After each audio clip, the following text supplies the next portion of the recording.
Dada, natumaini upo salama. Tafadhali naomba usinitaje, lakini naomba hii story ifike kwa watu wako. Nilikutana na mke wangu miaka 6 iliyopita. Wakati huo alikuwa akifanya kazi ya kuuza mwili, lakini hakuwa anapenda maisha yale. Ni kama alisukumwa na mazingira. Nilimpenda licha ya hali yake, na alipoamua kuacha nilimsaidia. Tulihamia sehemu nyingine ya jiji, nikampangishia nyumba, nikamsaidia kuanza biashara ndogo. Nilimwambia sahau yaliyopita, anzisha ukurasa mpya. Nilikuwa radhi kumjengea maisha mapya. Tulizaa watoto 3. Watoto wetu walinipa nguvu ya kujituma. Nilifanya kazi 2 nikihakikisha hawakosi chochote, na kila mtu aliona familia yetu ni mfano wa kuigwa. Lakini miezi ya karibuni nilianza kuona mabadiliko. Alianza kurudi nyumbani usiku sana. Simu yake ikawa haishikiki mbele yangu. Mavazi yake yalianza kuwa ya kushangaza, na siku moja niliona SMS WhatsApp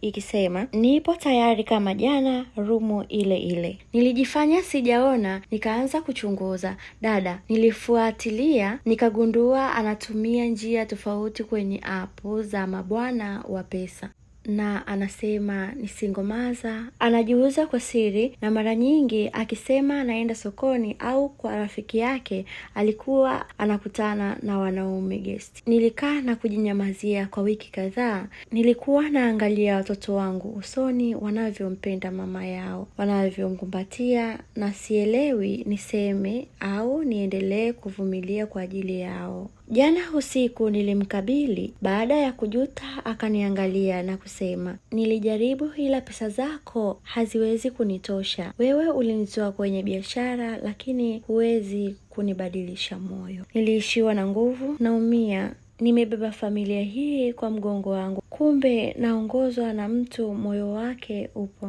mtaani. Je, ni sahihi kuendelea kuwa na mtu kwa sababu ya watoto, au niwaokoe watoto kutoka kwa mzazi aliyejaa maisha ya usiku? Naomba ushauri dada. Moyo wangu unahisi nimesalitiwa kuliko aliyeua. Naomba ushauri kwa subscriber wako. Kama umeguswa na hii story, tafadhali like, comment, share, subscribe kwa story zaidi zenye kuelimisha na kugusa maisha yetu halisi.